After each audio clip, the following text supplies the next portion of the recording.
Welcome to the Table Podcast, where we discuss issues of God and culture. Brought to you by Dallas Theological Seminary.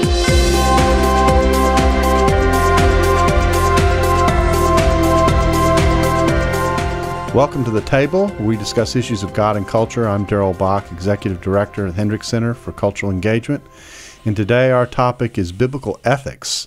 And our expert today is Dr. Daniel Carroll-Rodas, who's Distinguished Professor of Old Testament at Denver Seminary and who has done work in particularly 8th century prophets of the Old Testament and ethics. And I think I'll start off by saying, how do you put those two together? Where does that come from? Well, thanks, first of all, for having me, Darrell. I think those 8th century prophets are full of ethics. Mm-hmm. I mean, poverty and war and the role of religion, how that's all wrapped into that. And so that's one of the reasons I got into it. But also just spending so many years in Latin America, where those ethical issues are in your face, the war and the poverty when I was there especially. Now the immigration issue. So you have to engage those real life issues, and so that's how it all came together years ago. And so you've been shifting from dealing with what we might call raw exegesis and those kinds of issues into moving into these areas and their practical areas and wrestling with the hermeneutics of how we move from the 8th century BC into our era. Let's talk a little bit about your background, because it's going to be important, I think, to the conversation we're going to have. This is hard to do because Danny and I grew up together. So I've known Danny since 2nd grade. So, but anyway, you went to seminary and then did your doctoral work overseas in Sheffield and in England, and then you spent, is it 3 terms in Guatemala? At Sateca in Guatemala City? Well, we actually went for a term to Central America before Britain, which is actually good because it set up a lot of issues that I wanted to get to when I went there. Mm-hmm. So we were in Latin America for 4 years, went to Britain, and then we came back for 9. Okay. So it wasn't a neat and tidy, 3 terms. It was 3+ terms, yeah. And you taught Old Testament at Sateca as well? Old Testament and biblical ethics. And so you can see even back then that, in fact, my title back then was Professor of Old Testament and Ethics. Mm-hmm. So what you're seeing is even back then I was trying to put those two together. And my doctoral work was in that as well. Now, my own take on our topic is that ethics, although it's obviously prominent in Scripture, how we live is pretty important to Scripture, is kind of a blind spot in the way the church has thought about and written about and engaged on theology, at least in certain segments of the church. And my illustration for this is the Nicene Creed. You know, that many churches will have a historic creed that they utter as part of their confession to show their roots back to the past. And the Nicene Creed is a classic example of a classic creed. It's a fundamentally Trinitarian creed. And then at the end, there are a few little things added beyond the Trinity to kind of round out the confession. But there is not a word in the entire creed that has an ethical element to it. It's strictly, this is who I confess God to be. Yeah. And I think even if you look at some of our more recent creeds, evangelical creeds from the last century, et cetera, you'll see the same kind of thing where there's a lot of confession about what we believe factually about certain aspects of theology, but the issue of ethics is not so prominent. And this may not be an entirely fair question, but why do you think we have that blind spot? Why do you think that omission exists? Well, it's interesting because what we have is a doctrinal Christianity. Mm-hmm. And in evangelicalism, it's even more specific. It's not only certain doctrinal positions, but it's very Pauline, for instance. So the Old Testament doesn't make much of an appearance. Maybe, again, I'm not a church historian, but the little that I know, the Reformation is born out of theological debate. Mm-hmm. It's not born out of ethical debate. Mm-hmm. And then as the Reformation goes on, as you would know, it begins to splinter. Mm-hmm. And the splinters are based on doctrinal differences. I mean, so it's part of the DNA. Mm-hmm.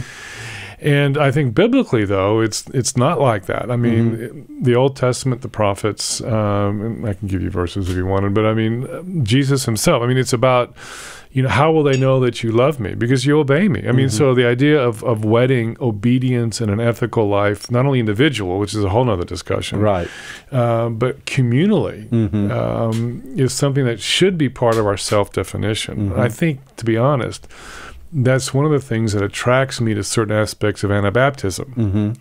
Because the Anabaptists, the Mennonites, would very much define themselves ethically, right, not only doctrinally. Right.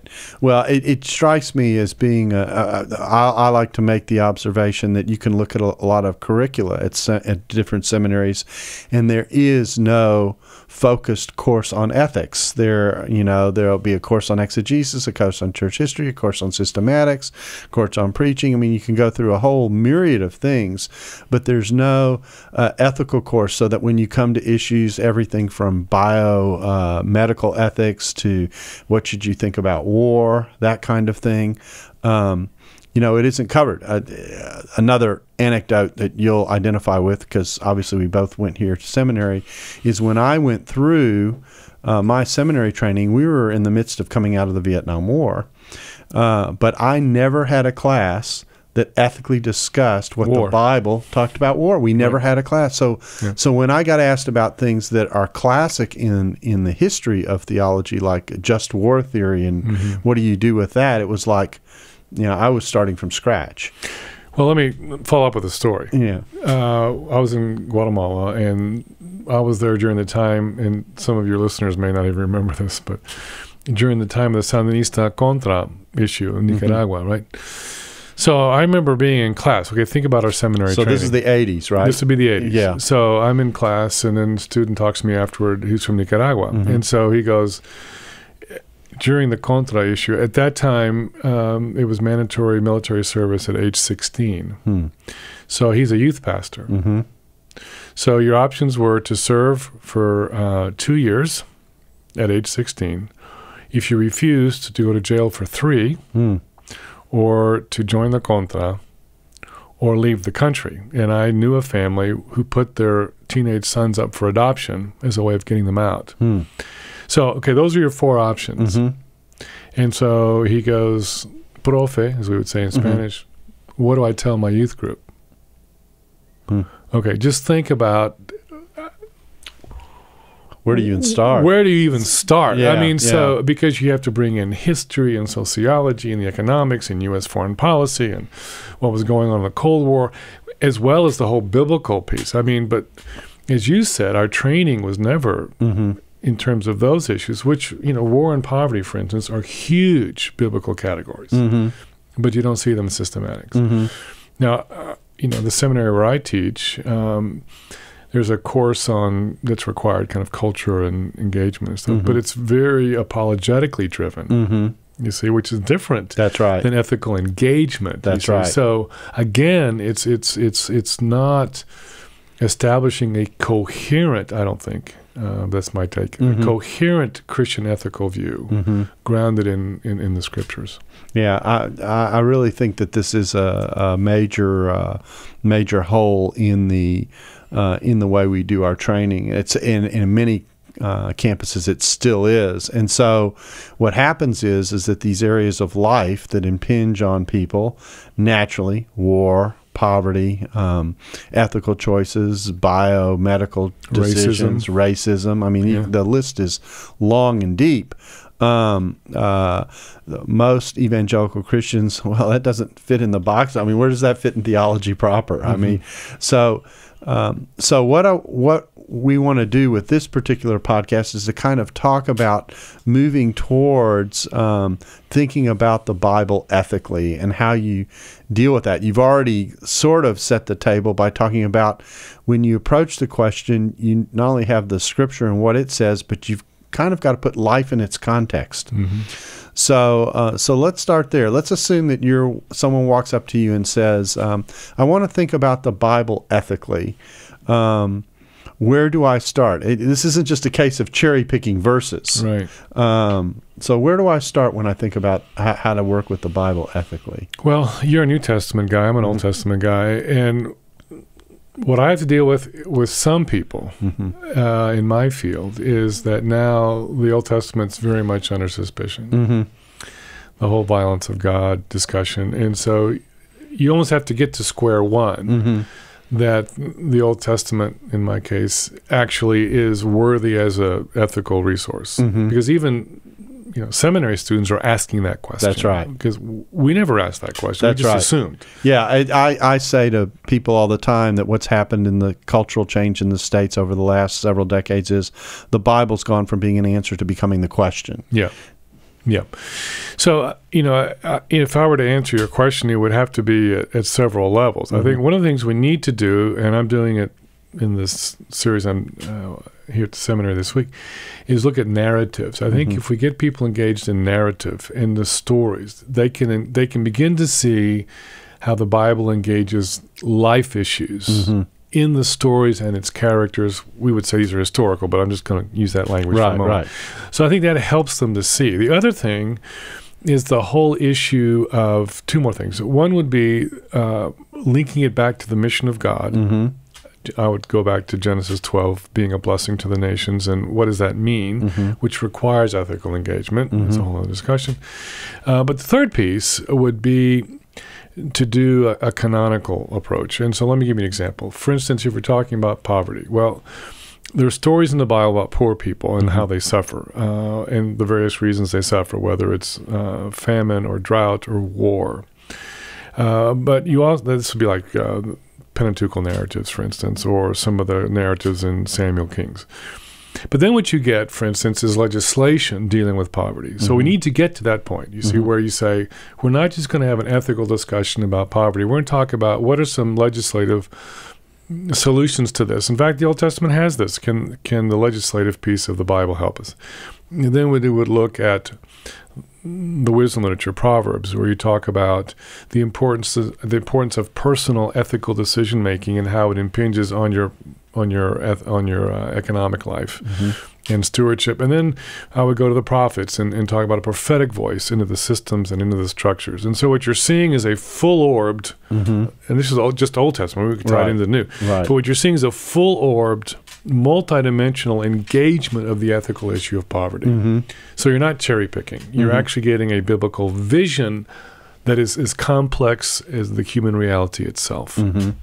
Now, some people would say, when in working with narrative and asking how narrative teaches, and I know this is basic, but I think it's important, they'll say, well, and this goes back to your point earlier about, oftentimes our ethics are particularly Pauline, that epistles teach, but narrative just simply illustrates. It doesn't really teach. And this, of course, undercuts your ability to build this canonical vision that you're talking about.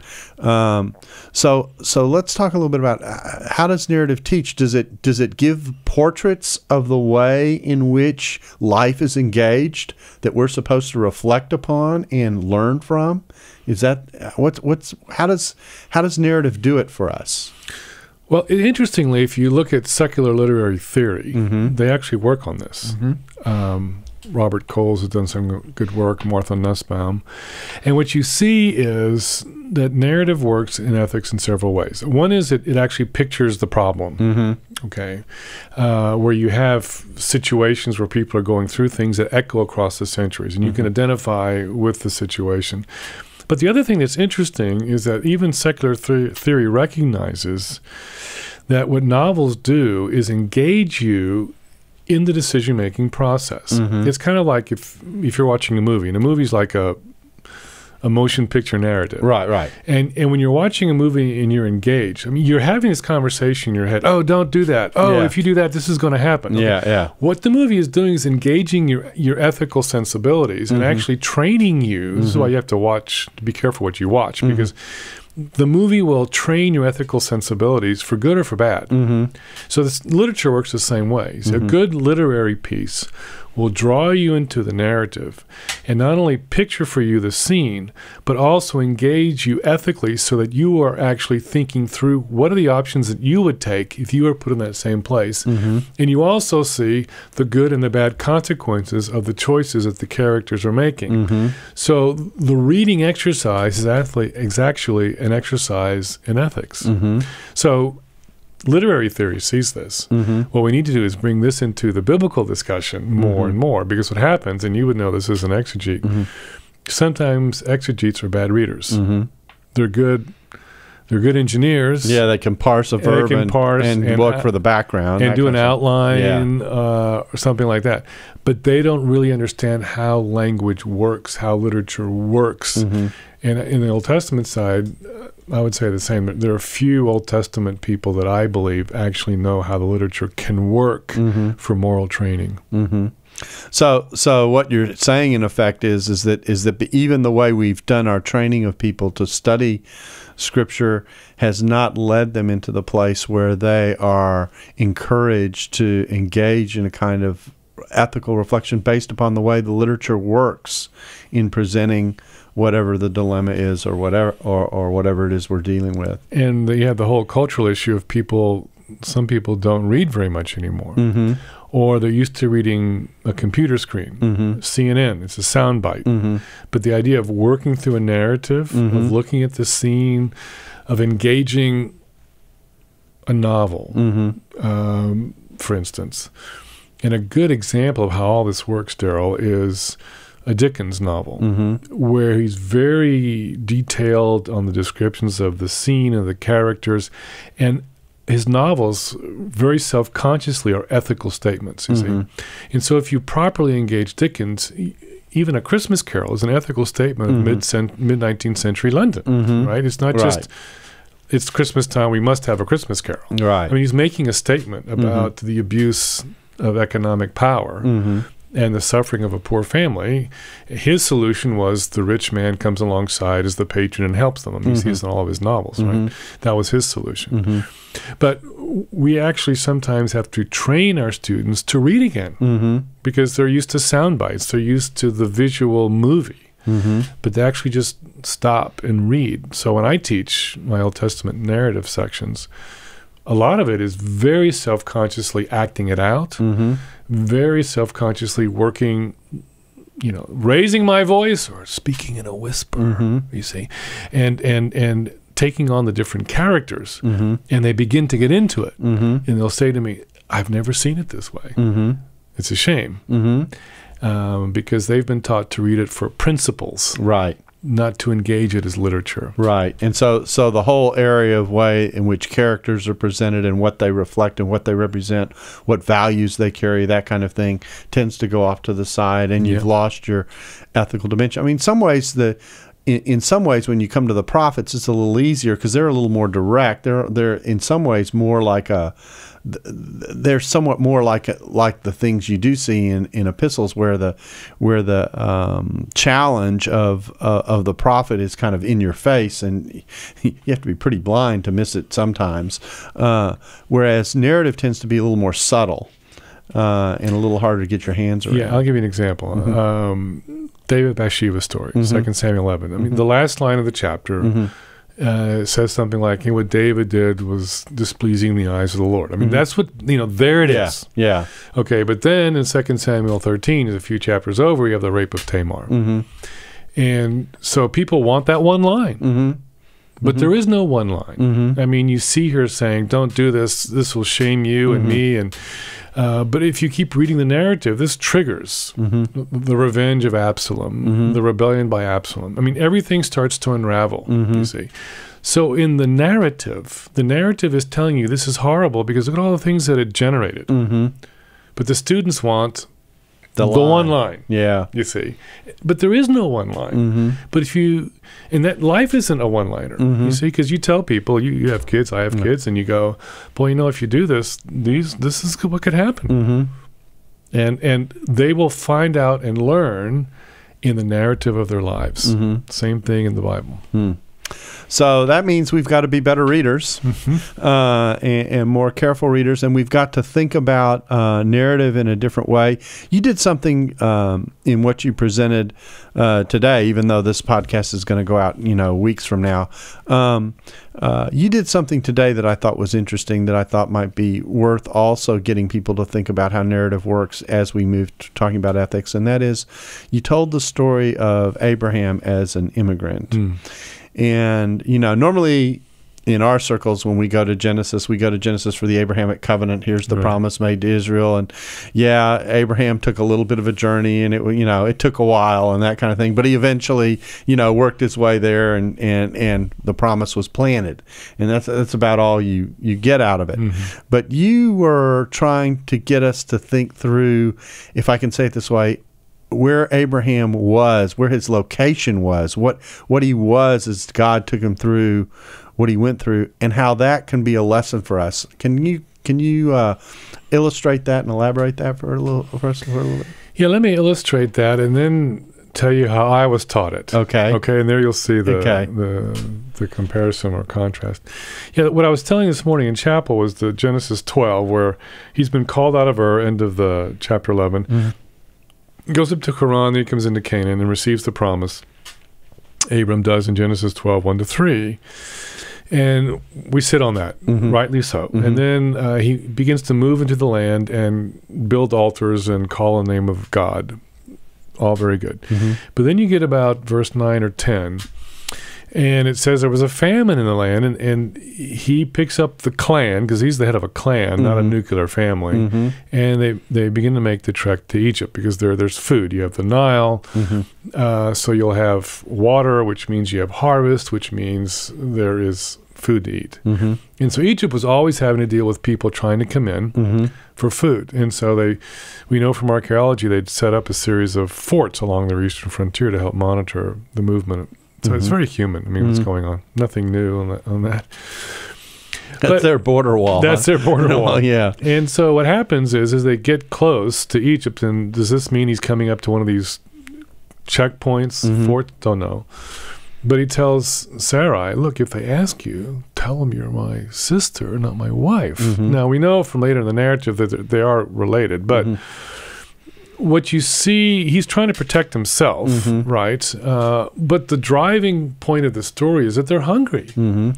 And, Abram is willing to lie to get across the border and to protect himself in that move. But, what is driving them to go there is hunger.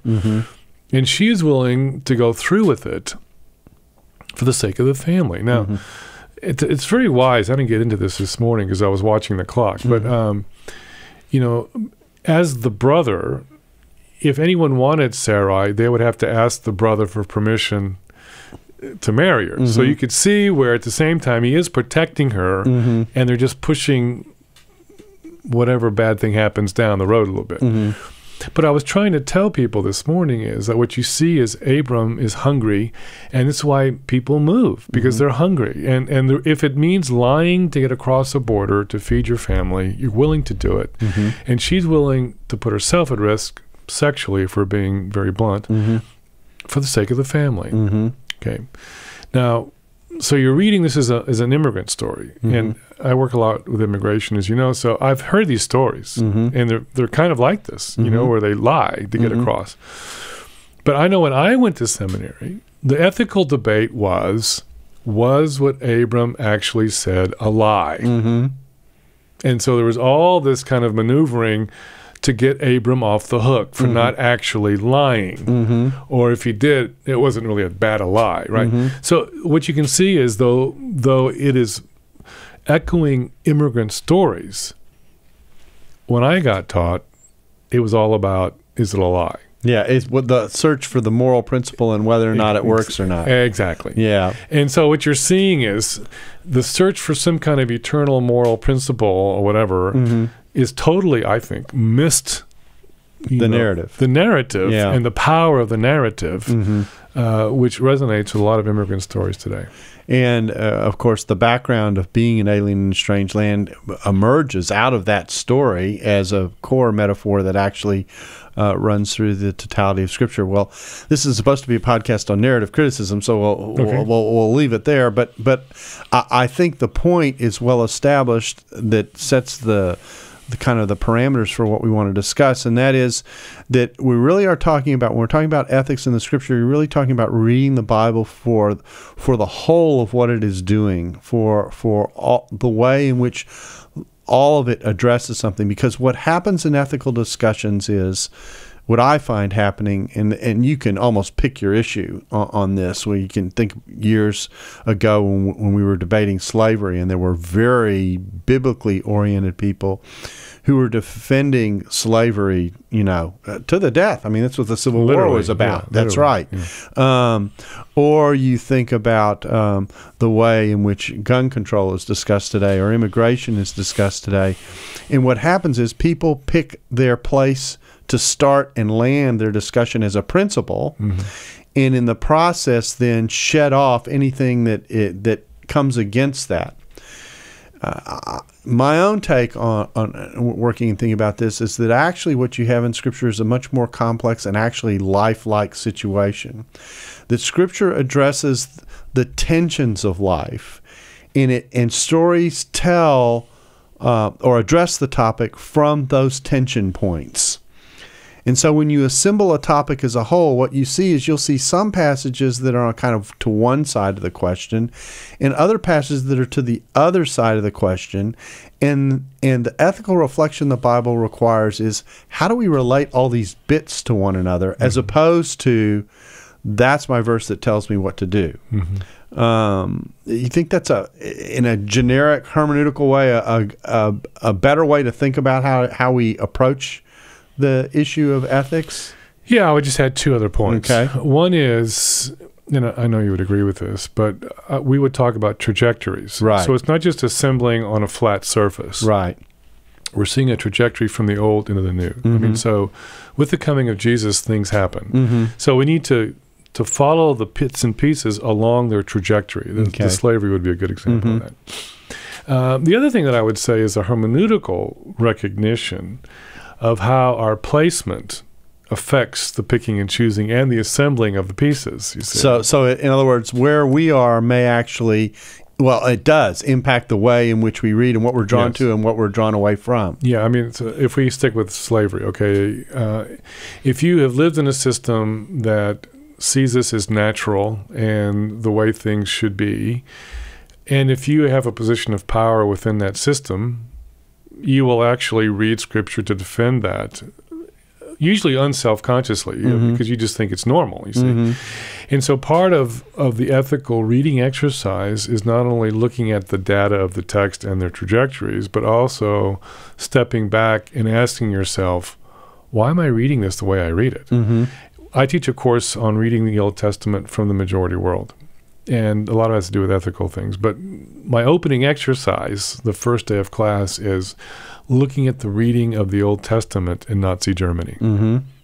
And it's a great exercise because it just makes it so stark. I got to stay close to the microphone. Yeah, that's no problem. It makes it so stark because then they begin to see just how clearly these choices are being made, you see, and how Jesus now becomes a problem because Jesus is a Jew, you see, so you've got to work around that. And then, well, if you're an Old Testament professor during Nazi Germany and you are a card-carrying Nazi, which some well-known Old Testament professors were, that we would now even use to today, what do you do with the Old Testament, you see? And so I take them through that exercise. And then to look at Bonhoeffer as well. So not only is it a reading exercise in the ivory tower, see, now it becomes a reading exercise of counting the cost of life, which ultimately is where ethics will take you. You've got to make choices on slavery, on immigration, on women's suffrage, abortion. And now the choices you make and how you read actually may require a cost. And that's something most readers haven't thought about, because sometimes the reader is the comfortable suburbanite where he or she's never had to engage the cost of reading, you see.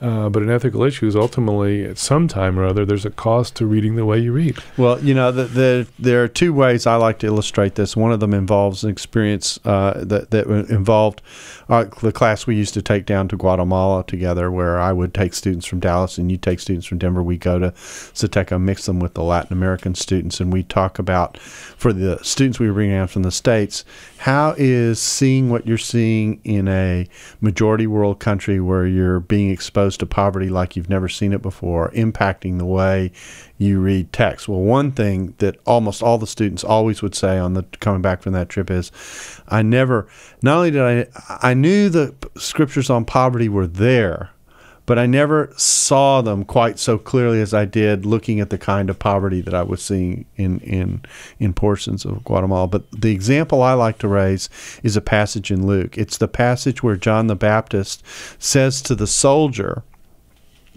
don't take advantage of the person and be comfortable with your wage. And in a culture where generally the military is, here in the States, is generally respected and viewed positively, you don't deal with a lot of corruption, you don't deal with a lot of abuse. I mean, it's there, but it's not the dominant feature of what you think about in the context of the military.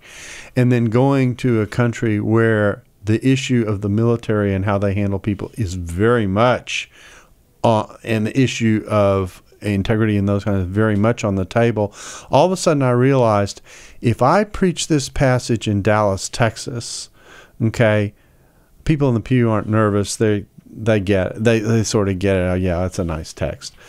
If I preach that passage in certain parts of Guatemala, my life could be at stake. And so just the sheer movement of location changes what's happening with that passage. And we sometimes don't get that. We sometimes read our text. We sometimes read the biblical text as if the biblical text is located in the same suburban environment that we live in, as opposed to being in the context of the life that the text was actually addressing. And that makes a big difference. Yeah, I'd say two things. One is, following up on the class and another illustration, we would have the experience, I still take students down, but where the Americans would be discussing American author who was significant, right? And the Latins would go, well, who's that? Yeah. And so the life and death kind of doctrinal thing up here was like totally lost or irrelevant. Yeah. So that's a good exercise. The other thing that I tell my students is this, and this piggybacks on the idea, because a lot of theologizing and critique of the Old Testament is that God is violent and all this kind of stuff. But I tell them, I said, it's so easy to criticize some of the Bible, its life-likeness, because it's so uncomfortable, and to discount it. But that's what actually, I think, shouts out its inspiration, that it is so lifelike. And I say to my students, look, if your theology can't work in the streets of Damascus today, then let's just go home. Right? If it works in your suburban university setting, and you go to your office and you put up your computer, and then you go to the cafeteria for lunch, and you go home and read your books and write your reviews, okay, that's Disney World. Beirut and Damascus, that's life. Guatemala City, that's life. And what we find in the scriptures is that's the life they're engaging. It's a life in the Old Testament where war is part of existence, where famine and drought is regular, where disease is no doctors. I mean, so the harsh edges of life is what is assumed, whereas for us it's the exception. And if we begin to look at the Bible that way, I think it'll be much more powerful than what we sometimes do to minimize its power. Join us next week for part 2 of the Table Podcast. Dallas Theological Seminary. Teach truth, love well.